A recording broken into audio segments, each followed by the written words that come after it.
Welcome back to the All Figured Out podcast. My name is Andrea Barr. I am your host. Thank you so much for joining me again this week. Today we're talking about, you probably guessed it from the title, work, family, and the myth that we can and should do it all.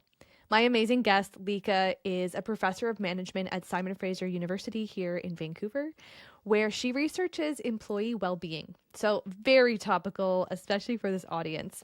She's also the author of Work-Life Strategy, which is a book that shows you how to find happiness while juggling multiple roles, which is something I know that all of you are doing. And she also regularly contributes to Forbes, and her research has also been featured in places like you might know of Harvard Business Review, the Wall Street Journal, and the Globe and Mail. In this particular episode, we talk about why she believes balance, framed as time management, keeps us stuck, and how shifting the question to what actually makes you happy, so things like autonomy, competence, belonging, why that changes everything and how. We explore recovering from workaholism when you become a parent, how the power of just finishing tiny projects like making banana bread can be actually really good for you, how we help at work and at home and what that can do. So like that helping mentality, that feeling of being a helper, quote unquote, especially for moms, and what that can do to you, and just simple ways to communicate with your partner without letting resentment pile up. We had a really good discussion on that one. So if you've ever looked at your calendar and thought, to what end? Like, is this actually making me happy? Am I happy? This conversation is really going to help you just redraw the map. So without further ado, let's get into it. I bring you Lieke. Lieke 10 Brummelhuis, thank you so much for joining me on the All Figured Out podcast. Thank you for having me. I'm so excited to be here. As always, I just find people's names so fascinating. Dale Carnegie says, the sweetest sound in a person's language is the sound of their own name. And when I was asking how to pronounce your last name, you said it means the blackberry house, the house of blackberries. Yeah, from the blackberry house. Like it's old-fashioned Dutch, but yes, that's what it means. So can you actually say the pronunciation of your name like properly? In Dutch. I butchered it. Ten Brummelhuis.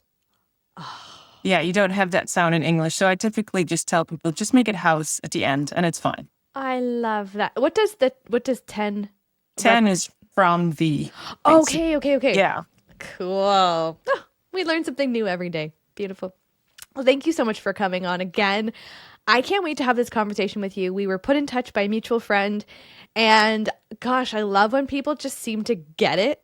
They put you in touch with somebody and they're like, you really should have this person on the podcast. And I've now just succumbed to the fact that like my network just seems to have the best recommendations. When we chatted in a little pre-call, I was like, oh, this could not be more related, the work that we do. So take me back, Lieke.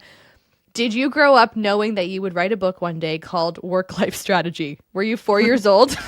Not at all. So I actually, you're going to laugh at this answer, but I actually always have wanted to write a book when I was younger. So let's say this is 8 or 10 years old.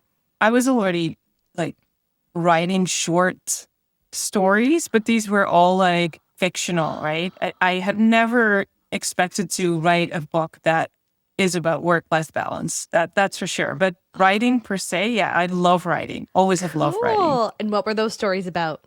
Ooh, you're gonna have to take me back to like 5th grade or something. I would write them together with my best girlfriend. I don't know. They were about adventures that Jasper would go on. And like I had these names that I really loved, Joris and Jasper, and they would go on all these adventures together. So yeah, I wrote about camping. I wrote about what I would do in my life. Yeah. So these were like children topics, right? And did you name your children Jasper or Joris? Not. No. I did not. Like, I think I'd forgotten a little bit about that, but they're also not very English names, not necessarily. Okay. So, yeah. Okay. So how on earth did you get into the work that you were doing? You are a professor, or you work at Simon Fraser University. You wrote a book called Work-Life Strategy. We're going to talk about why you believe you can't have it all. Like, how on earth did you get into this super niche, really cool, niche, for lack of a better word? Yeah. So it was kind of a coincidence. I graduated when I was really relatively young. I think I was like 23 at the time. And I wanted to take a gap year after my studies. Usually people do that before their studies and study Italian in Italy. And then I ran into a couple of TAs. I was also TAing at the time, and they were applying for PhD positions, and they were like, "This is a great fit for you." And so in the Netherlands, how it worked at the time is that there was a theme or a topic ready, and you would apply for it, and then you would go be put on that research. So that's kind of what happened for me. I was hired for research on how family life affects how you perform at work or any work outcomes. So that's how I got into it. It wasn't necessarily my own decision, but when I read the proposals, I'm like, yeah, hey, this is cool. I'm really interested in that. And that's how I continued to be involved in research related to how work and family interact. I expanded that a little bit by doing research on stress and workaholism, but I've always really stayed close to how people juggle their roles and how they can find happiness and how they are happy at work. That's like a common thread throughout my research for sure. That's so cool. And there's really something to be said about getting to react to something. I often say to people who I'm coaching, if they're like, oh, I don't know what to do next, instead of trying to just come up with the idea, you put a bunch of ideas in front, Google it, ask ChatGPT, like do a personality assessment, and not for the purpose of it telling you your direction in life, but so that you can have a reaction to it. Like you were reading a bunch of proposals and you're like, oh, there's something about your intuition or whatever it is. You're like, oh, that's interesting. That's cool. I'm going to follow this little thread. And here you are. Yeah, no, absolutely. And the funny thing at the time was that I was young, right? I was 22, 23 when I started this. I didn't have a partner at the time. I didn't have children. So the professors I was working with were two women who had children. And they were almost telling me like, oh, it's great to have you on board because we need like this neutral perspective so that we're not too biased. And then now I am basically where they were at the time. I have a family, I have children. So sometimes I now have a completely different perspective. Oh, this is how it works if you have children. And I love trying to be as objectively as possible. But I at the same time really enjoy like gaining more insights because you're going through certain life phases as well. And becoming a parent is one of those. I have to ask, in that initial research that you were doing on how does your work, no, what was it? How does your family life affect your work? What were some of the biggest takeaways or findings that came out of that research? Yeah, so this is where the objectivity and being neutral comes in, because the biggest finding was that people with children under 6 years old weren't helping as much as were, which is very understandable because they were just so like stressed so thinly that they had to be at home, but they couldn't step it up and work as well. But my advisors at the time were like, we can't publish this. This is going to basically say that people who have kids are not super helpful at work. I'm like, well, no, it just means that we need to provide those people with more support, right? Like this is a signal. This is a clear message that they can't do it all. So I think that's where it already started.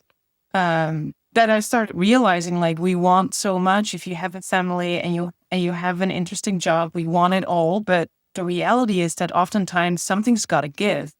And that started at a very early in my career that I started to realize that. How did that impact then when you became a parent? Were you going into it jaded with fear, being like, I know too much, like the doctors going in and becoming parents? Or what was your mindset going into parenthood? Oh, I probably no. I'm one of those people. They say that doctors shouldn't treat their own children because they just ignore what's happening. I think that's what happened for me too. I was a single mom when I first became a mom, and I was a workaholic. So no, I did not have a good balance, and I regret a lot of these things that happened. But at the same time, that's just how it was at the moment. At that moment, but no, I went in not connecting the dots between what I knew in my research and what I was doing in my life. But that has definitely changed. Now, currently, I am with a spouse and we have 3 children. So we have a modern combined family. And I think, ironically, like being together with my spouse, who also used to be a workaholic, and he was already recovered when we met, I started to realize, okay, there is more than working every holiday, than working every there was this study day coming up for school, and I was already like paranoid. Where am I going to find a sitter because I have to work? And now, unfortunately, like recovered from that feeling that I always have to work. I've got to ask that question because this is a podcast, as you know, Lieke. This is a podcast of working professionals have been, were high performers, really take pride in their craft, have always been probably academically inclined or just really good at what they do. I'm looking at somebody who I know is the same, and they have become parents and they are trying to find who they are now. You know, they've always been praised for great work ethic and working hard and all of this. How does one recover? How does one recognize and then how does one recover from this? Yeah, that's a really good question. And I think that is what led me to write the book, because I at some point started to struggle that I couldn't do it all. And I started to struggle with, for instance, when we had our daughter, like she has had asthma, she kind of grew out of that, but she was homesick a lot. And we made the decision as a couple, like we're gonna just take care of her with the two of us. We split the day in half, and we each take half that we're with her. Obviously, there you can make other decisions that are fine too, but we made that decision to do that together. When she was sick, you mean?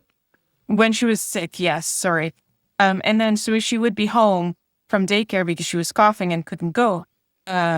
I was going on these walks with her in the rain, even, like she loved walking. And I was so grumpy, and I was going on these walks thinking like I could have done this at work, and I'm falling behind and I'm nowhere near where I was a couple of years ago in like publishing. And I need to, like, I'm a go-getter too, right? Like the audience. So I was like, I need to be there. I need to work more. And then suddenly it just dawned on me like, no, this is where I need to be right now. Like this silly questions that she would ask, or like the berries that she wanted to pick and she needed my help with, and just realizing like, what am I doing? Like all this work can wait. She needs me now. She's only 1 year old or 2 years old once in her life, and I just need to do this well. So I think that realization of there's more in life than just work was really important for me. And also there is more in life that you feel you can be good at than just work. And I think that's the piece that I really used in my book. What domains do you have that can make you feel like a competent person? And it doesn't always have to be work. And I think it's actually safer if you have different domains where you can feel good at, so that they buffer each other. It depends a lot on what your work look like. But for me personally, I sometimes am really stuck in my work that it can take months, years even, before I publish something. And so you just don't get that affirmation that you're on the right track. So then it's really nice if you have other life domains that give you a little bit of a boost, like, okay, but you're a really good mom today, or you went for a run and that felt really good, right? Just to have those buffer effects to feel good in life and not have that rely solely on your work domain. What a great example, or examples of really, and that story of your daughter and berry picking and just being present in that moment. That's so visceral. And so many of us have felt that moment, and we know it, but then we don't create that action around it. Mm-hmm. And you create this dissonance. But I love also what you were saying about how you have to temper everything. There has to be buffers. And what came to mind for me was I love, creative outlets, having some sort of creative outlet. My mom would always say, you're in your mind, like go like do a craft or go do something with your hands or whatever. And I realized, and I only realized in this conversation in the last 1 minute, that for me in this phase of parenthood and life, I have to say something with my hands, a craft, or make something in the kitchen or something, but it has to be something that I can start and complete in one sitting, because it's the hanging projects. There's too many hanging projects in my life. I have a business, I have a podcast, I have children, like they're never complete. And so I need something that I can complete. So thank you for that, because I never actually realized that that's something that I just do intuitively, but didn't really understand why. But it's because there's so many, pieces of life, unfinished business, and I just need to buffer that. Mm-hmm. I think the other aspect to that, because I really can relate to that, honestly, if I'm baking banana bread, it means that I'm really stressed and I just need something that I have control over, right? So I really recognize what you're saying there. So I think the control part in it is really important too. So that's another theme that you read in my book as well, where I'm basically explaining that to feel happy, you need to feel that you are good at stuff. So you have that competence component, but also that you're in control over the things that you do. And I feel like a lot of parents who are juggling all these roles just feel completely out of control because there's so much that's coming their way and that's happening and that needs to be done. So to have that single manageable task that feels good that you completed, but it also means that you have control over that space, which is so important. And so that's a healthy, from your perspective in the research, that is a healthy thing to do. That's not just, I know there's other work that needs to be done. You know, maybe talk to your therapist or reflect, and there's other stuff there, but as an output and as a tactic, it seems healthy, but is this a good mechanism to kind of use? I do think it is a good mechanism for a couple of reasons. Like, it's also a way that you create me time.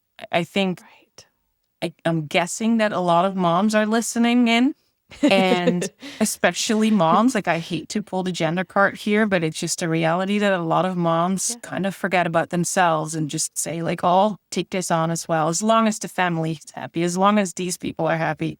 But like, on average, if I can make just an overgeneralization, women are more likely to be pleasers than men are. So I think especially for women, it's so important to create that space for yourself. Like, I want to do this now, even if it's like banana bread, cookies can be something completely different. But this is what I want to do right now. And I'm going to control that space, and I'm not doing it with anyone else. This is just my time. This is That's incredibly important. It's not an activity to be like, okay, you can mix in the chocolate chips. Wait, no, not go. And then they put the whole bag in every time. Yes. Oh, that's so cool. Oh my gosh, like I need to rein myself. I have to often rein myself in, but there's 10 million questions I could ask you. I have to ask you though, in your research, have you come across differences based on gender or identified gender? So this is kind of going to be my next project, because so far I've tried to stay clear of it, but then you kind of cannot avoid it because it's there and it's such a big topic. So a shorter answer to your question is yes, I have seen and have published on gender differences. A project on helping behavior. I basically I followed people for a week and had them fill in daily questionnaires. So let's say 3 times a day, you briefly fill in like how you're feeling, how much you're helping others, how much help you're receiving from others. So I did this with people who have a job and who have a family life. And I systematically found that women take on more of the helping, like they help more at work and they help more at home. But what was really interesting is they pass on whatever resources they have. So what I mean by that is, let's say a female employee received a lot of support in the morning from her husband, then they will actually at work be more generous as well and help coworkers out.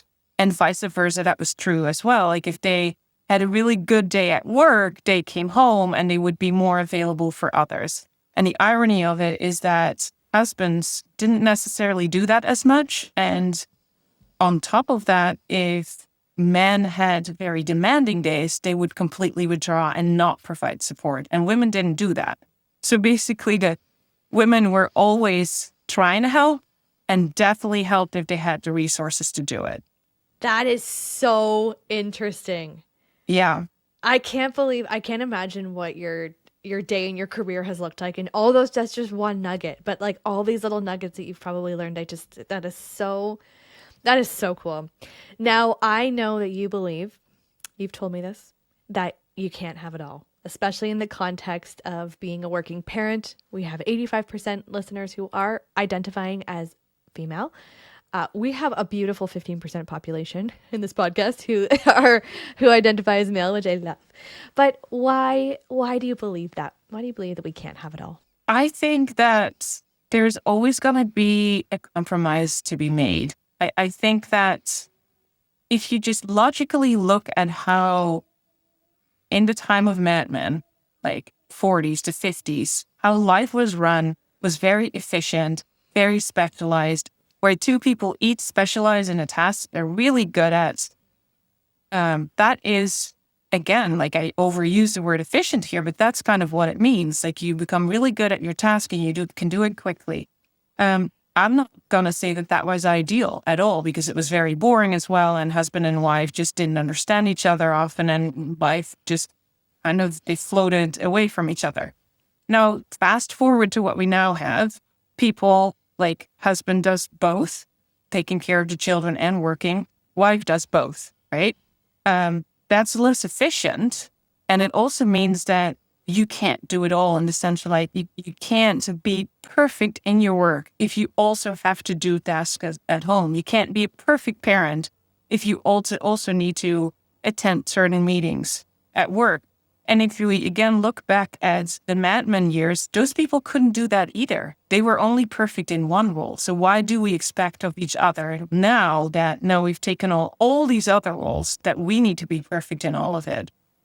So it's partially a time question and partially just like an efficiency, like how do you spend your time and how good can you realistically become at things, right? So what is that threshold? If you were to say, you know, people love throwing around like Pareto's principle, 80-20, and they use that for everything. Is there a number? Is there a magic number where it's like you can operate at like 60%, 80%, and that could still, in the eyes of others, be perceived as excellent? No, so I actually think that we've been asking ourselves the wrong question with work-life balance. Like if we're thinking about doing it all and work-life balance, the focus is always on time management. It's like if I want to be at my son's recital, I can't take this work call. Right? Like it's always been around conflicting time demands and that we can't be everywhere at the same time. Very binary.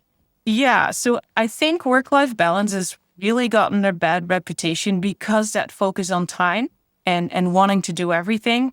And I think we need to take a step back and think about, what do we really need to become happy, instead of what do we need to do it all? Because why would you want to do it all? Like maybe that's not even necessary.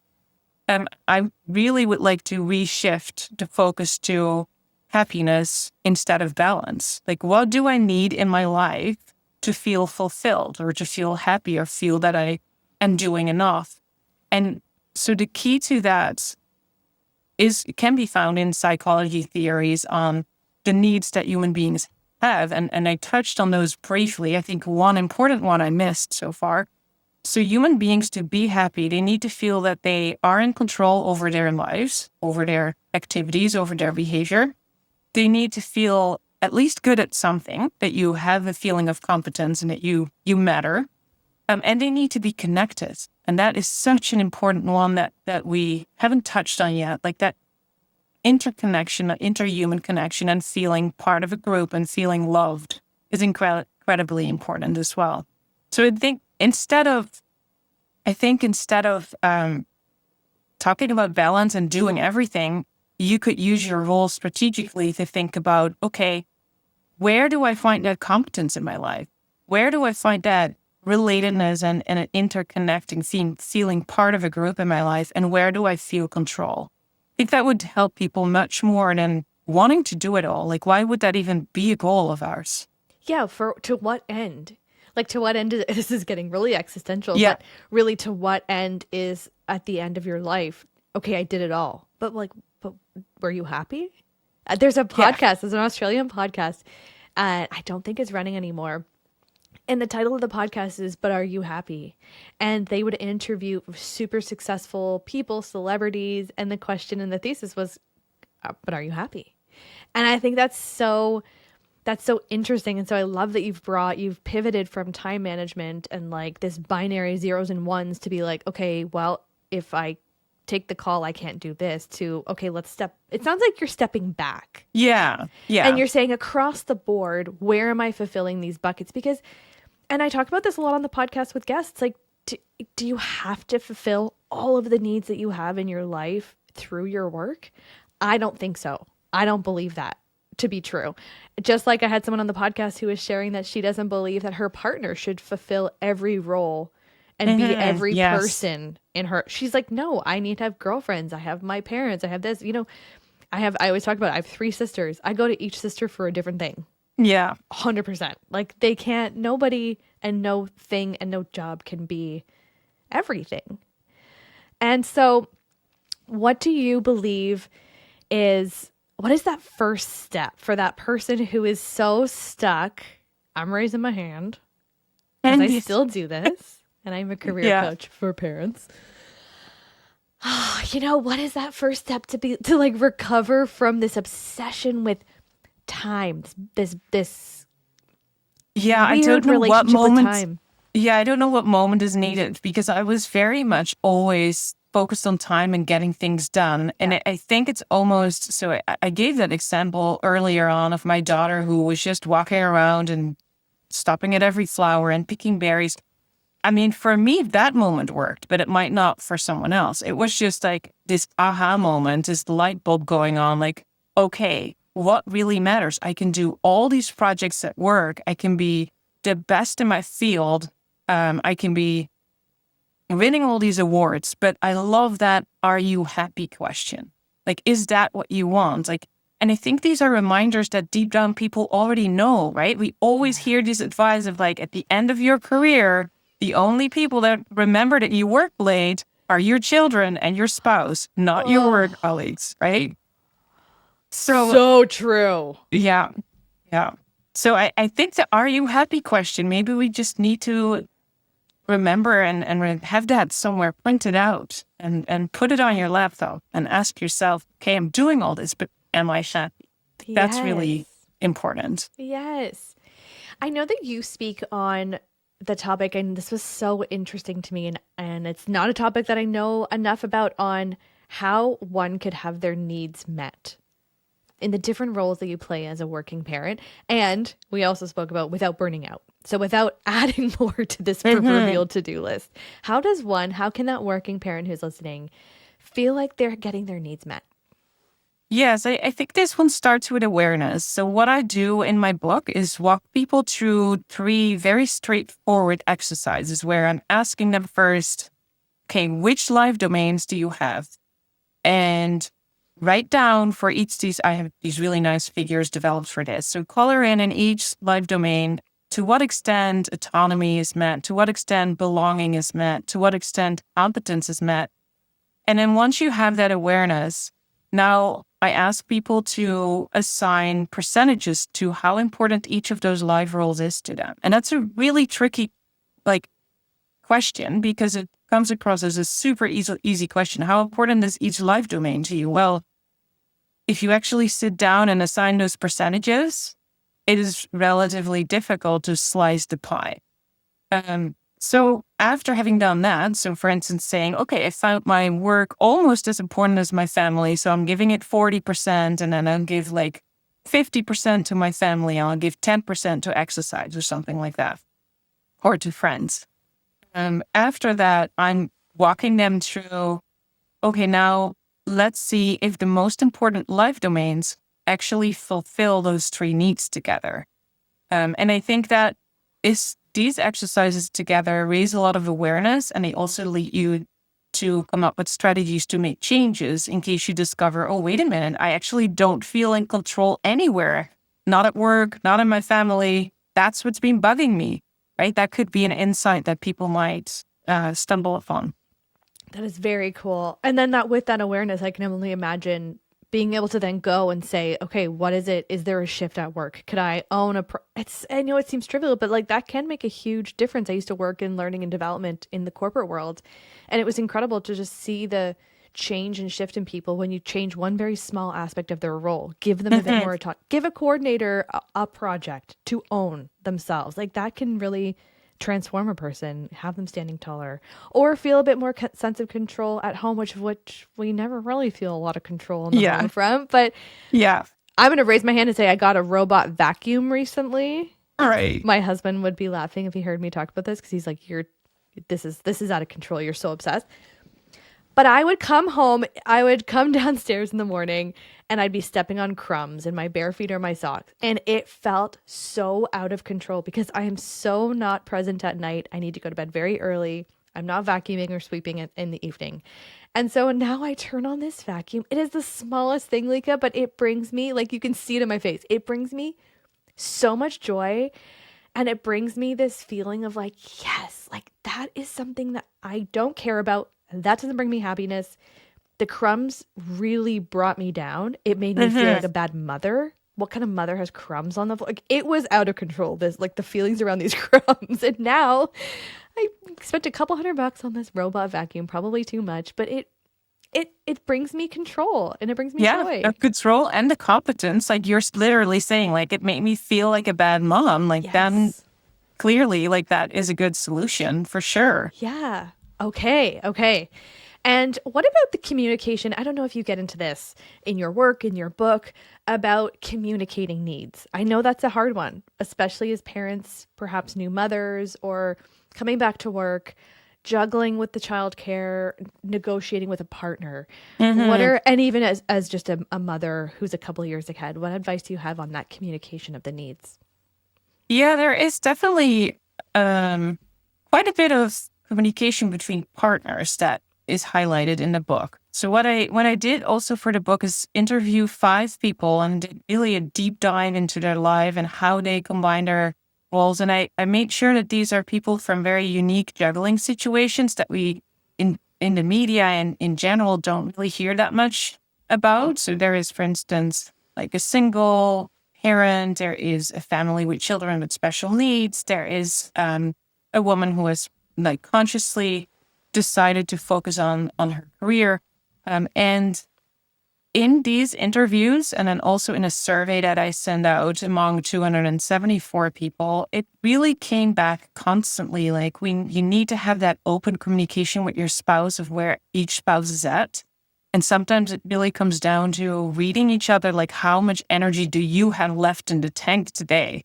And are you going to take this on to deal with this tantrum, or am I doing it? And reading each other, that's just so important. So true. So I think partially based on my research, partially based on my own experience, it's really wanting the best for the other partner, but also taking the moment when you really need it. And so if you're the same, if you both have that same strategy, that works really well because you just know that you have each other's backs. I think that is such great grounded.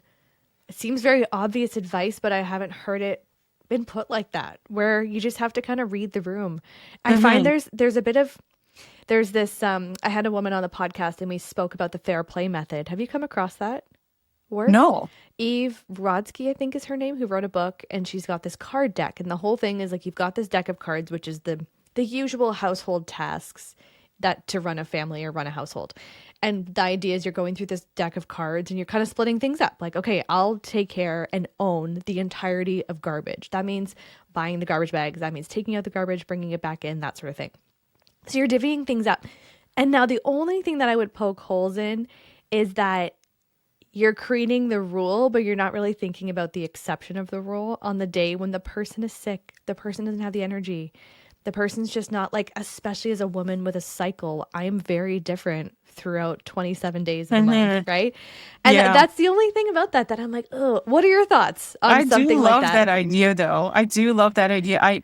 So the problem with dynamics between spouses is that patterns creep in, even without you really consciously deciding that. I'm gonna hate to say this, but my husband takes out the garbage in our house, not because I can't do it, because I will when he's traveling, but just that's his thing. He thinks about it. And there's like a multitude of other things that are my tasks. Yes. So I kind of love that idea of switching things up. And just also for that to be a way to become more aware of what you usually are doing. Okay, today, this week, I'll do the recycling, right? And then he will I'm blanking on what I typically do. I do enough. But yeah, we will put my screaming toddler to our screaming toddler to bed, something like that. Yeah. Yeah, Uh, that's, you know what? I wasn't thinking normally it's kind of, I don't know if think it's set and forget, but I think what the idea is that it's like a physical card so that it really does feel like you're handing a baton. But the woman who was speaking on it, and now I'm forgetting her name, of course, she was kind of talking about how you can come back and you should come back frequently to say, okay, is this working? Does yeah, everybody in the partnership feel this is fair? And it's not that that the deck of cards are the same height. It's just like their perception of like, yeah, this is what I can handle. If someone has, you know, yeah, if it's a heterosexual relationship, if the mom has a really big job, she's a lawyer, she works really late, yeah. then yes, his card might be or deck might be quite big. But I like that Mhm. idea of like coming back and being like, okay, I feel a bit of like recycling fatigue.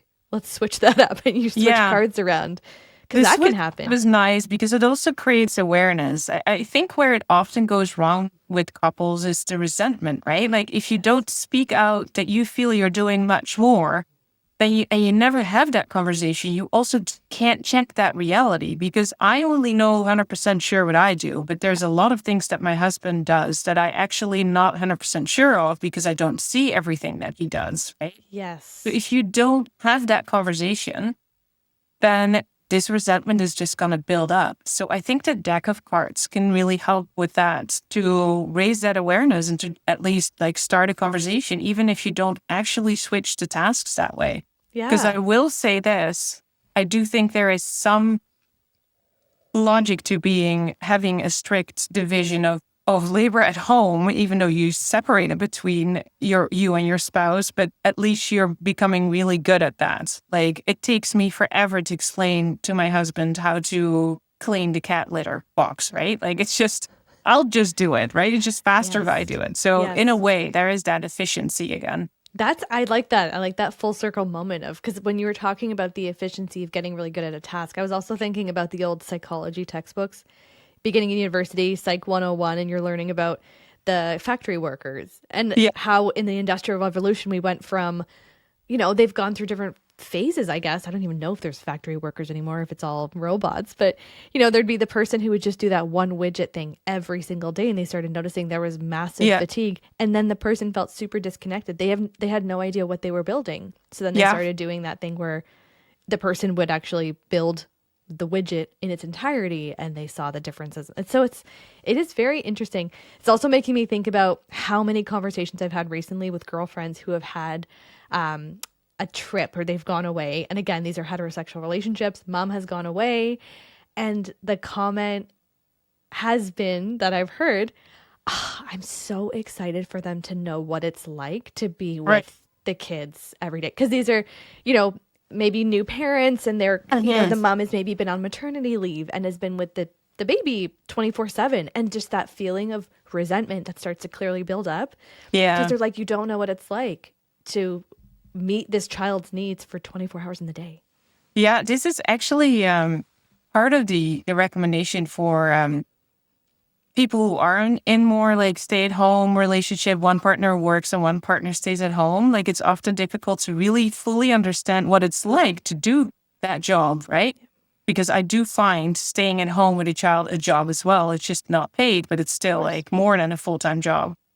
And so switching that in a natural way, for instance, when someone is traveling or during the weekend to make each other aware of what it's like. I think it's all about understanding each other in the end when it comes to relationships. I think that's really good advice. That's really cool. And maybe doing that before the resentment comes in to the point where you're boiling Exactly. over and being like, you don't understand, which I'm Yeah. sure can happen too. But And it's so hard. It's yeah. so hard to say that because it's easier to just like, oh, let's forget about it and have a nice evening. But it's just so important to speak your mind and to have a partner who is open to giving to receiving that feedback, right? Yes. But really important to immediately share what you're feeling instead of having it build up. And then it's almost too late because the resentment has already made everything bitter.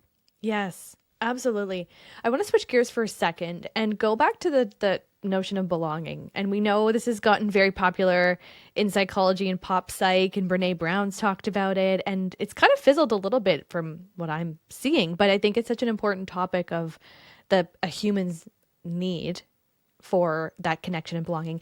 If someone's not getting that from work, for instance, is that, from your professional personal opinion, is that game over? Like, do you have to have that sense, or like we were talking about before, could that person be like, that's okay, I'm gonna get that elsewhere? Yeah, I think it's the latter. It's it's more and more common actually with the rise of remote work that people strategically choose, okay, I'm gonna have fewer interpersonal connections or really good, fun coworker connections. But that means that I'm getting all this time back because I'm working from home and can do other things more quicker, or there's no commute anymore. But it does mean that you will need to compensate for those lost connections. Like, it's definitely a risk if someone lives alone, doesn't have a lot of friends or family around, and if you don't have rich connections at work, then that's absolutely a risk. So it's all about awareness of the total sum of connections that you have in your life. If you know of yourself, okay, I've chosen for a job, or I happen to have a job where I don't really talk to people regular, or I don't have like these really human connections where you check in on how each is doing.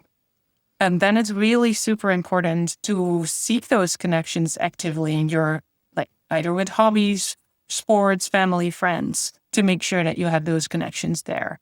That's very fascinating. Okay, that's great news. So it's kind of a choose your own adventure. You just have to continue to audit your setup and what's happening. Now I have to ask you, I wanted to ask you at the beginning, but I knew it would be a can of worms. What are your thoughts on remote work? A lot of my clients are being called back into the office. Yeah. Like really strict 100% of the time now. Like it's just done this 180. I don't know if it's what's happening down south. I don't know what's going on. What are your thoughts? My thoughts are that there needs to be this balance between giving employees control and having the connection that is really necessary for organizations. So organizations should really think about, okay, for the work quality, how often do people need to be in the office for coordination, for like impromptu meetings where people have like some like really good ideas. And so research shows that about 2 or 3 days per week, you can run a company. Most companies, of course, it's going to depend on what exactly you do, can be run efficiently enough to get that quality of work and get those innovations and get this collaboration and coordination. And then on the other 2 to 3 days, you give employees the control to be in their pajama bottoms in front of a Zoom call or whatever, right? Like they're just much quicker in terms of scheduling when they can work, not having to sit in traffic, like giving that control back to employees and giving them that trust. And that's the key, really, like trusting someone you are going to do that job as well at home as when you were in the office. I think that is so important. But then with the side note that there are some jobs that you just can't do remotely, but I don't think that's the jobs that you're talking about, because you're saying, yeah, these people were remote Yep. and they now have this back into the office mandate. Yeah. So clearly those jobs can be done from the home domain. Yes. Yes. I mean, speaking from my unprofessional opinion, I think it's a bit of lazy leadership in some cases, in the fact that we've seen that businesses soared during COVID when people, but that was, I know, understand it was a bit different. Everybody in the world was remote at one point in those types of jobs that are able to be. But there's a lot of situations where something can be done remotely, but there's this sense of like, oh, but it's not my leadership style. It must be the fact that they're working remote. Well, that's on the leader. Like, I believe in servant leadership. I believe a leader should be taking full responsibility for how the team is operating. I do think that with hybrid work, you would have the best of both worlds. Like, you do give that trust and that control to employees for a few days a week, but you also have the connections at work and also the isolation that you prevent, right? Like, because there are a lot of people who don't have families back at home or who don't have a lot of friends. If they're remote 5 days of work, the question is if that's desirable at all. Yeah, wow, you've given me a lot to think about. That's really, really interesting. Now, Lieke, I know you do things like workshops. Like, I just think this topic is so potent, and you are the perfect person to speak on this. everywhere to anybody. So if you were to run, say, a workshop, if someone was listening, they're like, how can we get you in our office? Like, explain kind of some of the work that you do outside of your academic world. For sure. Yeah. So the book that I wrote, I give workshops on, and that's basically to increase awareness and look at work-life balance from a different angle. And that angle is like we discussed today, like let's forget about time for a little bit and look more into what makes you happy. What needs do you need to fulfill to make you happy? So for organizations I do keynotes and workshops. And for individuals, I also do work-life balance workshops. And you can find me on rerealyourlife.com. Beautiful. Thank you. And I ask this to everybody, Lieke, before we wrap. What is something I say this all the time, but truly, I feel like you're somebody who's really, given the fact that you've got all the research behind you, you seems like such a grounded human. I don't know what you're going to say to this, but what is something that you're still trying to figure out? But I'm still trying to figure out, I think, is finding that more me time. Like I do find a lot of me time because I often exercise during the workday, but what my family often does everything together. And sometimes that can be great. For instance, yesterday we all went to the river to throw rocks and sticks, and it was super fun. But then there's other times where my husband and I both are there when our 3-year-old is climbing in a playground and there's other people around. I'm like, why are we both here? That seems like so really real. inefficient. So I think finding those moments where you give each other a turn to just do whatever the other person wants to do, that's what we're still figuring out. But I'm pretty sure we'll get there. I love that. Thank you so much. You've been so generous with your time and just sharing all the research and your wisdom. And this has been really eye-opening. And I've personally taken a lot of it. I know the audience will as well. So thank you so much. Well, thank you, Andrea, for having me. It was really fun to be here today.